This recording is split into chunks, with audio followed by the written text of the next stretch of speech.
Pay to win.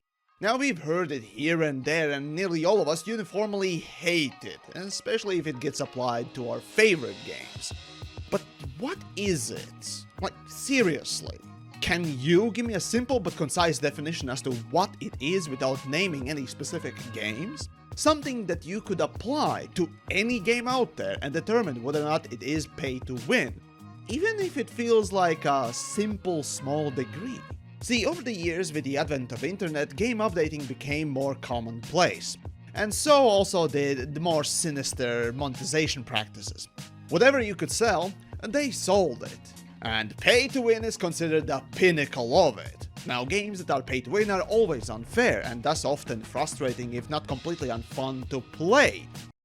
Unless, of course, you put in money into it. Now, of course, it's understandable. It's not fun being nuked by, or at least be in disadvantageous position versus somebody who's just willing to open their wallet, or is more wealthier than you. Now, of course, that's basically how real world works, but fuck that in our games. So, what I aim to do today is simply set in stone, or at least as much as possible, the real definition of what pay to win is.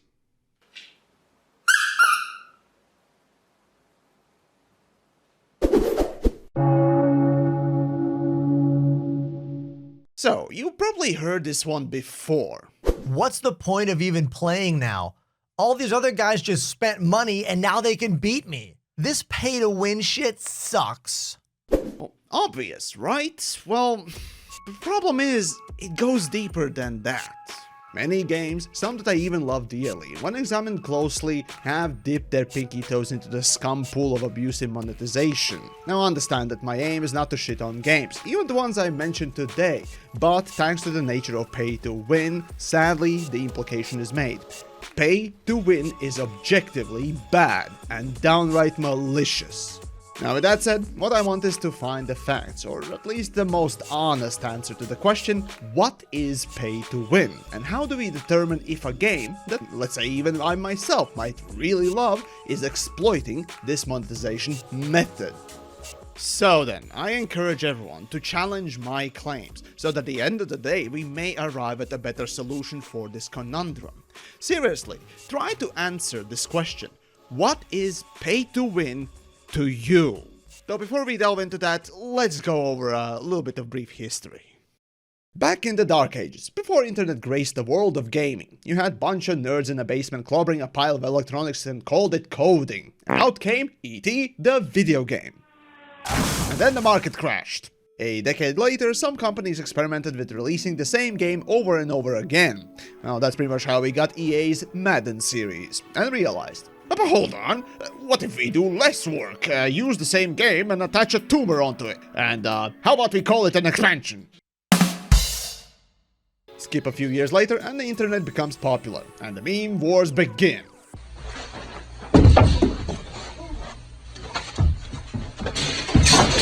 Companies realize, expansions are still too hard to make, how about we do even less work? Great idea, and that's how DLCs were born. Once more, pioneering bad ideas, Bethesda was in the forefront of innovation. I present you Horse Armor DLC. Such a small update that it couldn't even be called that, priced for what felt like an insult. It was laughed at and ridiculed, even today. Skip a few years and gamers today celebrate skins and cosmetics like the second coming of Jesus. As DLCs got smaller, the term microtransaction appeared. 99 cents and Billy got a new blue armor color? Aww, how cute. Is that what I think it is? Is that fucking blue? Is that fucking blue? What is this? What is this shit? What do we get? What is this? Is that blue? Is that fucking blue? This is fucking blue. You're giving me a gun that's painted blue and you want to charge me $2. It's not even good DLC. Blue? You want to fucking charge me 1,200 credits for fucking blue? For fucking blue! Again! But why stop there? At this point, companies had already been hard at work to produce even more effective means of downsizing the cost of development and increasing profits. How about instead of offering a value, we force or trick the customer into paying up? Out came loot boxes, an attempt to introduce children and everyone else to proper life-ruining gambling industry, and pay to win, a way to sell functional parts of the game to the losers to suck less, or hardcore players to stay on top, or anyone else who didn't understand the concept of money.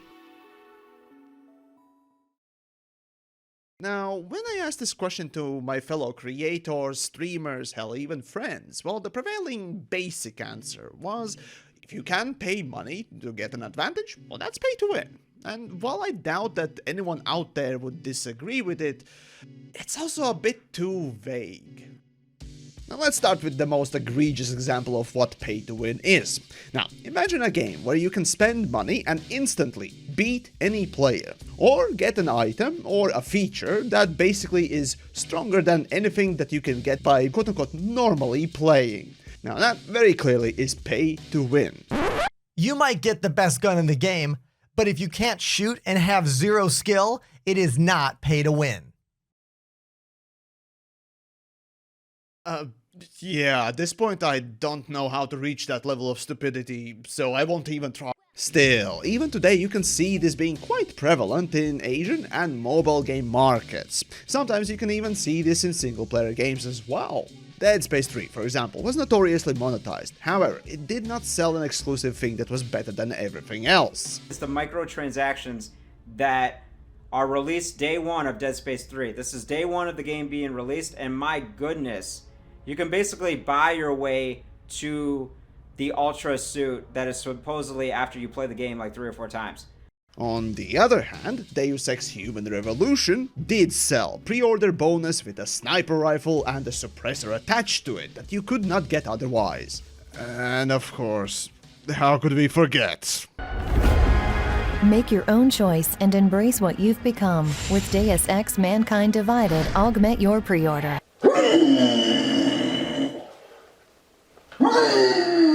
Hold on. This is a single-player game. Does pay-to-win apply for single-player games as well as multiplayer games? In online games, pay-to-win is bad. But when there's no one whose fun I'm going to ruin, why does it matter if you can pay money to get better stuff? In its core, pay to win is exchanging money for some sort of a benefit. And just because you're using it against players online or bots in single-player games, it doesn't change the idea of getting an advantage for money. So yes, indeed, pay to win is not only for online games, but for single-player as well. Now that we have at least some idea what this beast is, why do developers put these things in? Now, ultimately, every game developer wants to make a good game. A good game is fair and challenging, thought-provoking, fun and engaging, though most games tend to go with a simple principle of making a gameplay fair and balanced.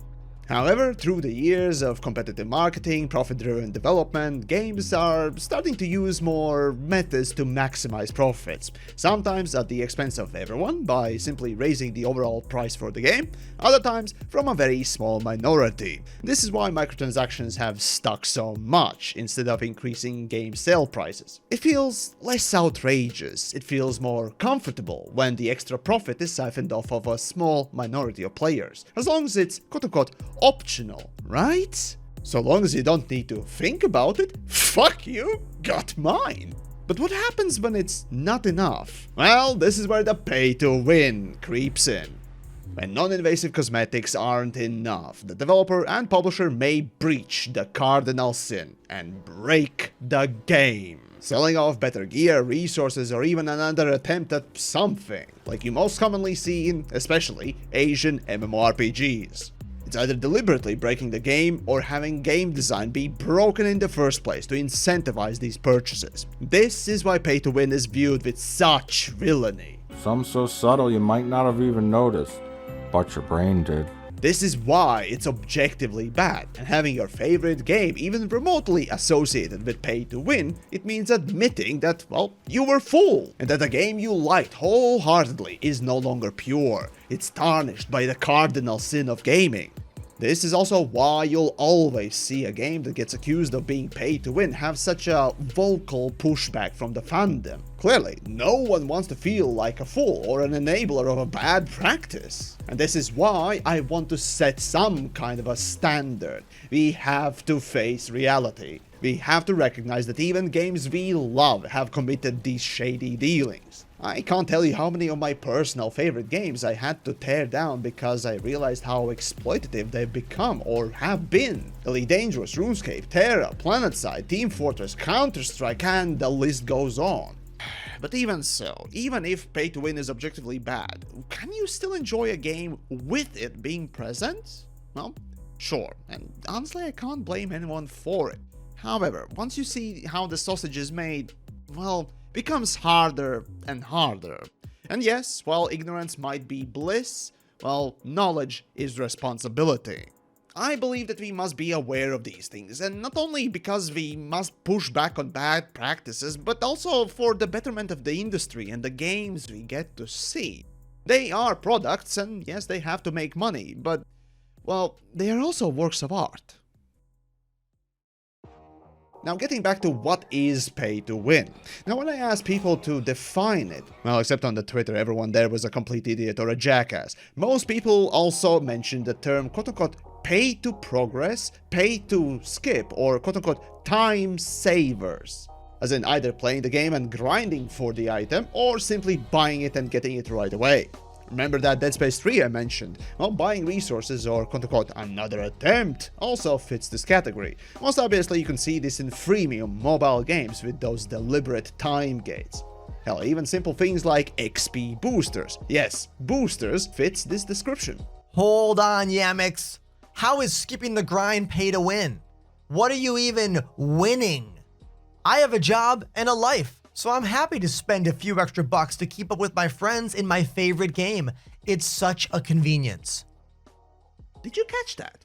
Did you catch what was wrong with that? Well, if not, let me help you out with it. See, many companies very quickly realized that selling exclusive stuff that was better was, well, obviously bad, and people hated it.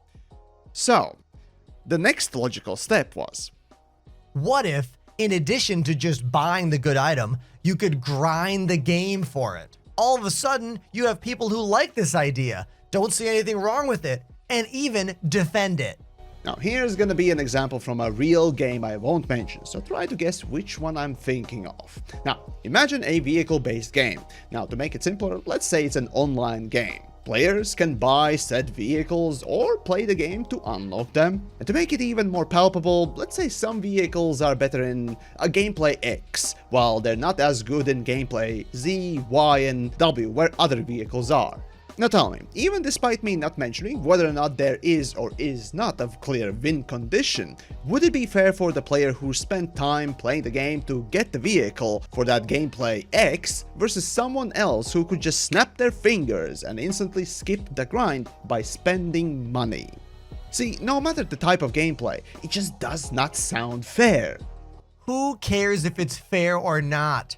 If both players can get the same thing just through different means, that gives you options. How is options a bad thing? Ah, well, fair point. However, pay to win is about leveraging out-of-game resources, like money, or squirrel testicles if that's your thing, to win or get an advantage, for some kind of a benefit. Well, what the player who puts down the money for it gets is time. Time to progress further, faster, sooner than the other guy. So tell me, now doesn't that sound like pay to skip, pay to progress, time savers? And is it not an advantage? In fact, the thing that you're purchasing not necessarily needs to be the best thing either. It can be a side grade, an alternative, or a different version. The primary advantage here is time, a resource that it's easily forgotten. Another thing that you might not realize right away, well, if there is no reason to skip the grind, then what value does it have to pay money to skip it? For example, you could say grind 8 hours in a game for a cool item, or pay $100 for it. Well, the incentive there is rather little, and only those with less sense than a squirrel will ever buy it. Okay, but what if you had to grind 100 hours for the same thing? Or you could pay 99 cents and get it right away. Right, let me spell it out for you. For pay to skip to have any meaning, the game has to be made worse. The problem with these defenders of pay to skip, pay to get gold, pay to progress, or quote-unquote time savers, all of them fail to completely recognize the game had to be made worse for the solution to have any value. In truth, every single defender of pay to skip is inherently advocating for a worse game. The company created a problem and sold you the solution, and you are happy about that? Just think how bizarre that is. Even so, a few of my friends have said, well, as long as it's not too grindy and prices are okay, it's fine. And I get it. It's easy to dismiss. So very, very easy to dismiss pay to win as long as it's quote-unquote not too bad. As long as it's not a significant advantage, but a tiny one, who cares, right? And to that, I only have one question. Tell me, where do you draw the line? How do you determine objectively and conclusively what is and is not too grindy, too powerful, too quick, or too easy obtainable? Where is that line? So to that, fuck that!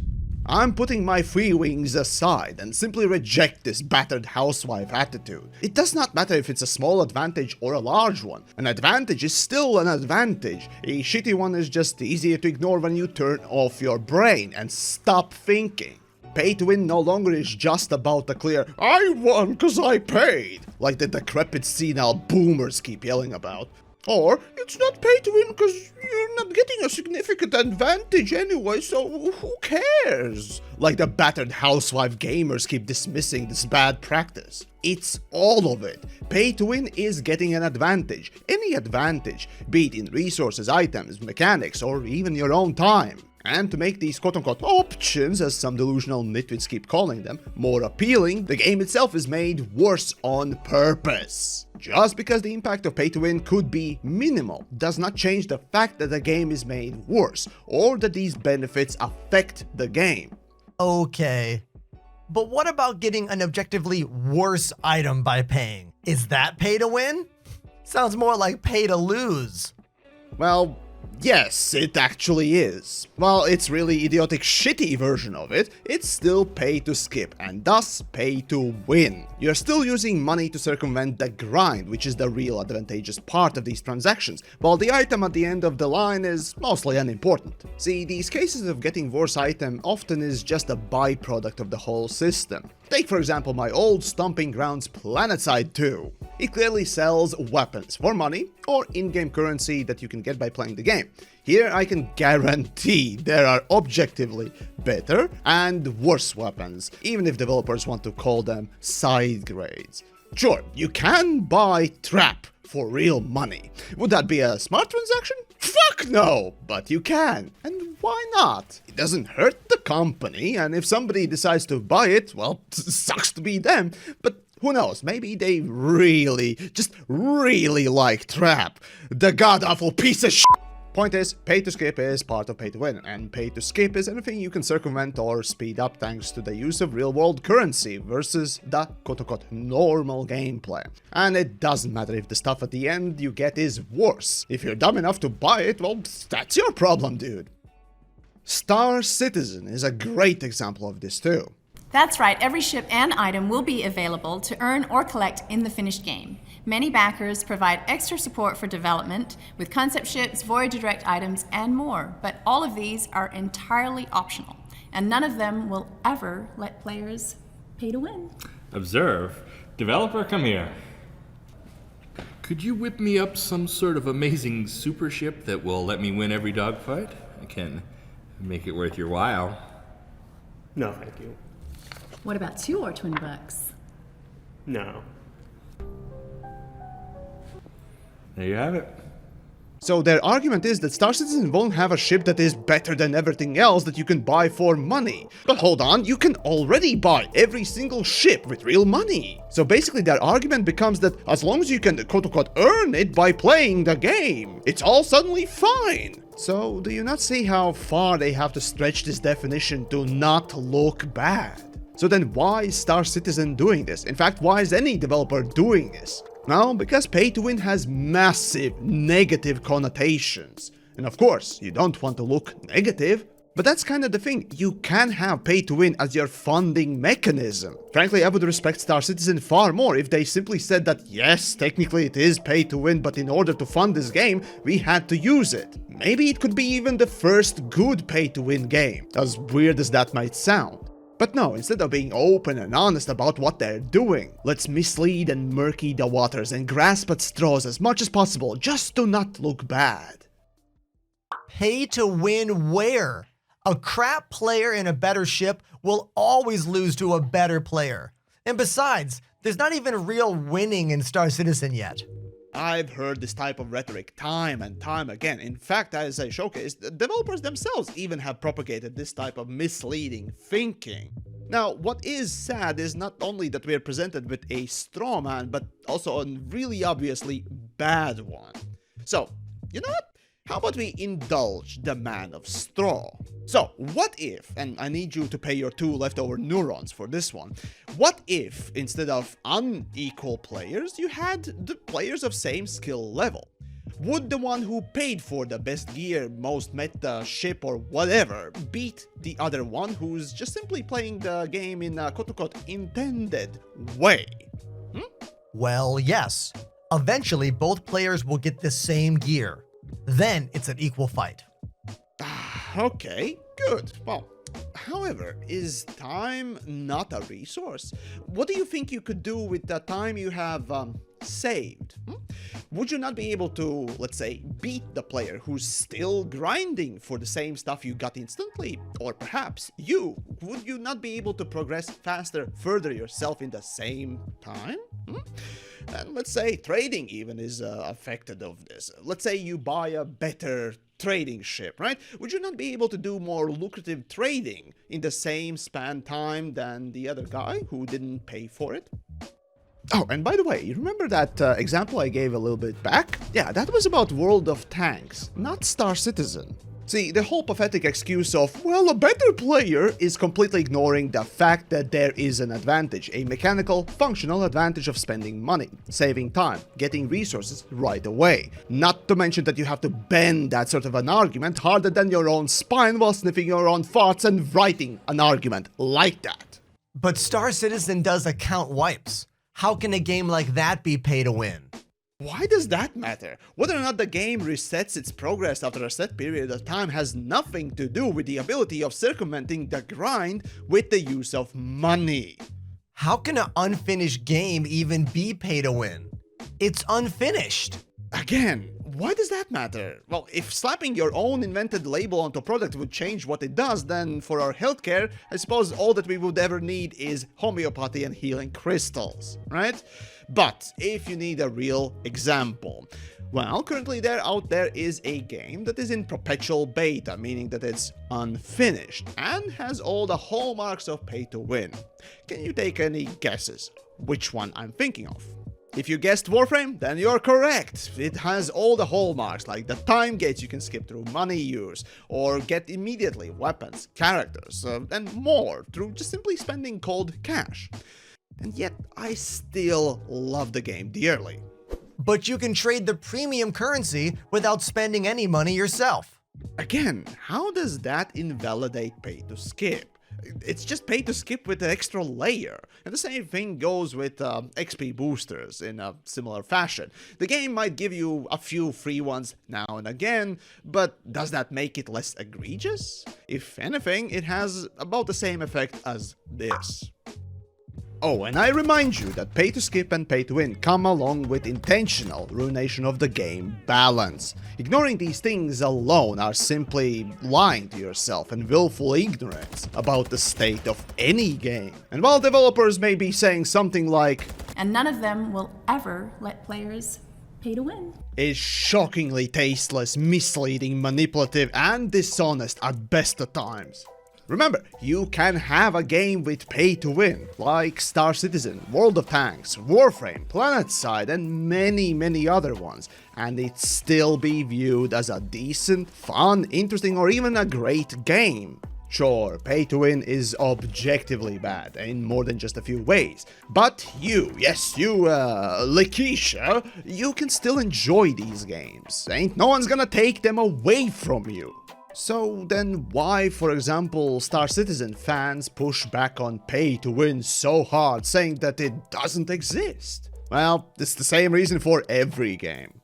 It might be a little bit of sunk cost mentality, unwillingness to admit that the game they put so much of their feelings, personality, and maybe time into has done something wrong. And you know, I get it. No one wants to admit that they've been fooled or they've been wrong. I mean, just look at Trump supporters. However, being dishonest just to maintain this pathetic illusion that no, my favorite political candidate, game did nothing wrong, is only fooling yourself. Because we, and I mean myself included, don't want to admit these things, we either turn a blind eye or worse, propagate this delusional thinking. And this in turn allows companies to push even more manipulative and exploitative things onto its customers. To you. This is exactly how microtransactions got so popular, and so did loot boxes too. It just didn't feel, that bad, right?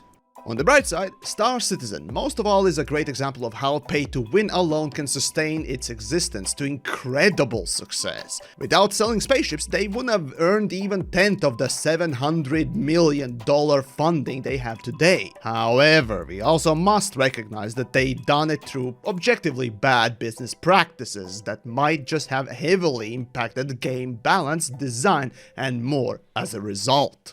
See, we all want better games with great gameplay, fair, balanced, and great rewards. However, to produce these games, some developers either choose or are forced to make compromises. And just like Phantom Menace, it's stylistically designed to be that way, and you can't undo that, but we can diminish the effects of it. Speaking of, can't we just have these paid mechanics as long as they're a good value and don't impact the gameplay too much? $10 for a gun would be steep. But if there's some space dad out there who just wants to play the game and skip the grind, why not let him? And that's the question I asked before. Can you clearly define me what and where the line is? The threshold where suddenly paying for something becomes good. And no, I'm not just asking for when the price for a gun is okay. No, where does the ruination of game design or balance becomes good? And this is the problem I'm faced with. At what point, what line does the objectively bad practice or mechanic suddenly becomes good? About $1.50? Now, yeah, you can start making strawmans left and right, how many people you can kill before it's, too bad, or how many wanks a day is too much. It's not about how much, but whether or not the thing itself is good, like wanking, or bad, like murder. But still, is it possible for something great to arise through objectively bad practices? Well, maybe. I don't know, really. I don't. Today, what I'm after is honest, open truth of what pay to win is. Not whether or not a game that has pay to win is ultimately bad because of it. I love PlanetSide 2 and Warframe dearly. I even enjoy World of Tanks, even despite their fuck-ups. And boy, do I respect Star Citizen for what they've attempting and have managed to do by now. But this cynical horse-headed Latvian will set aside his little feelings and biases. Pay to skip, pay to progress time savers, all of it is pay to win. Even such innocuous little things as XP boosters, even those season passes or battle passes, they too have pay to win elements in them. And objectively, all pay to win is bad. The company has invented a problem for which they're selling a solution, and in pay-to-skip case, it's far more insidious than outright selling overpowered I win buttons. It's kind of funny that South Park almost got this fully right as well. So hey, I was playing Team Fortress 2 and I got thinking, what about inventory space? Buying that for money shouldn't affect the gameplay, right? I mean, it's just storage. It's something nice to have. Oh boy, well, have you ever played any RPGs or open world games? Well, in gameplay terms, having limited storage forced on players can be used to limit their options gameplay-wise. This can be used to a great effect. In fact, Resident Evil games are perfect examples of this principle. So what about TF2? While paying players might not get better gear, thanks to the larger inventory space, they could choose from a wider variety of tools and items. Through being more flexible, players could either have an upper hand or complete something faster. So does that not sound like an advantage? Oh, I see. I think Escape from Tarkov does something similar, where you can spend more money to get more inventory space, or storage, containers, safes, like with a bigger pledge up front. Oh, similar to Star Citizen. Ah, indeed. Well, because the game's structure is based upon loot and extraction of it, the extra space, especially for the storage that is guaranteed not to be lost upon failure, can be a very good advantage, or a lesser loss, well, if you want to turn it around. Okay, Yamiks, fine. Pay to win this and that. At least the game's skins that make my space Barbie look pretty, although a bit exploitative, it doesn't break the game. Right?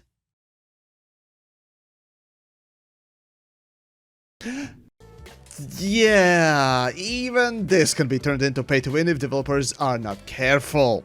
See, back in the day, before I jumped into the space sims, I was playing a free-to-play game called PlanetSide 2.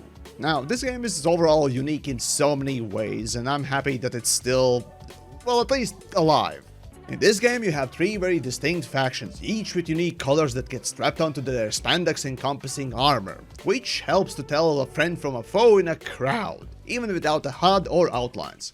However, very early on, faction-agnostic camos were released. That is, no matter which faction you had, these camos had no faction colors on them. And one such notorious camo was giraffe camo. Not only this camo blend in really well into the surrounding foliage and rocks, but in a crowd made it notably harder to distinguish enemies from teammates. And sure, you would still get shot and blah blah blah, spare me.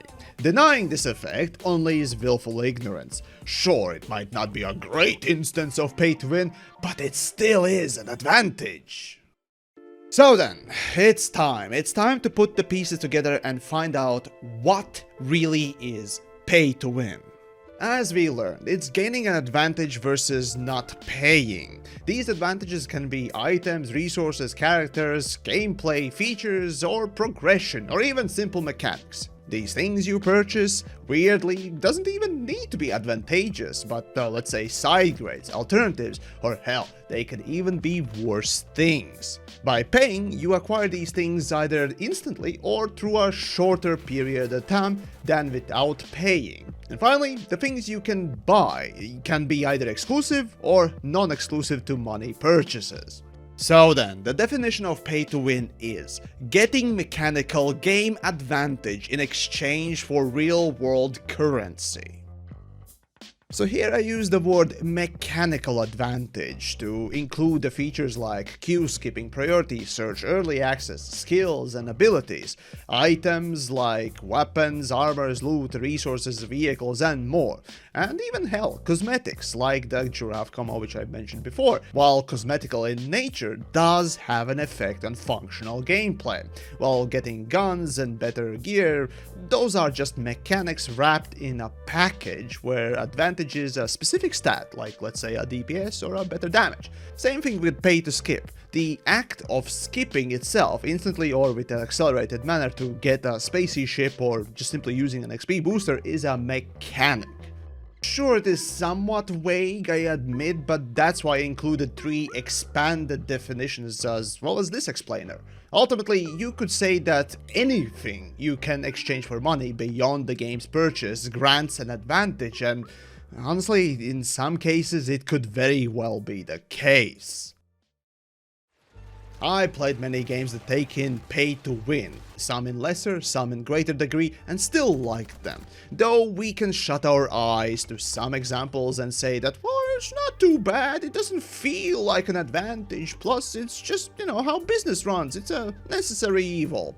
I say, fuck your feelings, Pay to win suddenly does not become non-pay to win just because its impact is small, or developers fucked up and made it a pure pay to lose.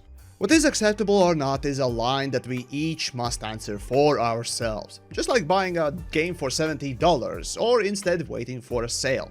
How much is too much? Are you okay with the game selling overpowered tanks, guns, bullets, or bombs? Are you okay with a game that is offering quote-unquote time savers? See, there is no shame in admitting to being fooled. Even I have been tricked by many games, thinking that, well, they're not as bad, right? But that's the thing. When I was fooled, I owned up to it. What we cannot dismiss and wish away with our little few wings is that pay to win objectively is bad, and games that have it compromised in some way because of it.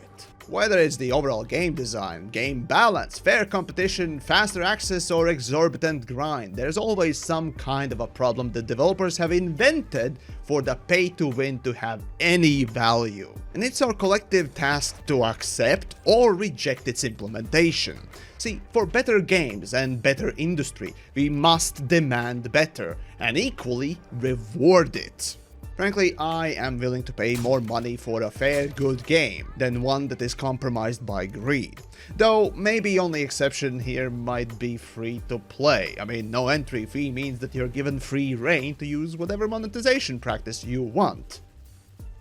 Right, so, what do you think? Am I right, my definition worthy, or is it lacking? Well, let me know down below. Hell, even if you completely disagree with me, I'd love to hear from you too. Just know that great and powerful Yamiks is always right.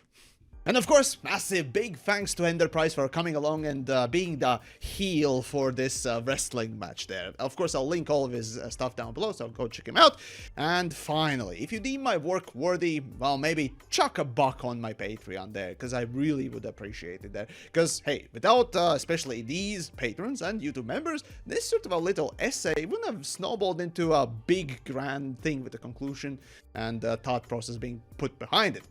So, thank you all for supporting, of course. That aside, remember, with the pay to win, yes, the games these days, quite a lot of them actually have it.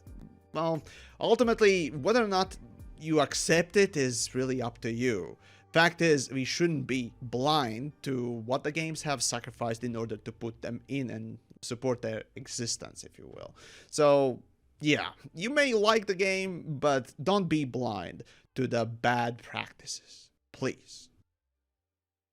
Right, so I was playing Talos Principle 2, and, well, when I was thinking about the pay-to-win video that I was making, this quote kind of made me think. The philosopher must be like an architect. To write well is important, but not more important than building an edifice, a complex system of beliefs, as the definition goes, that will not collapse.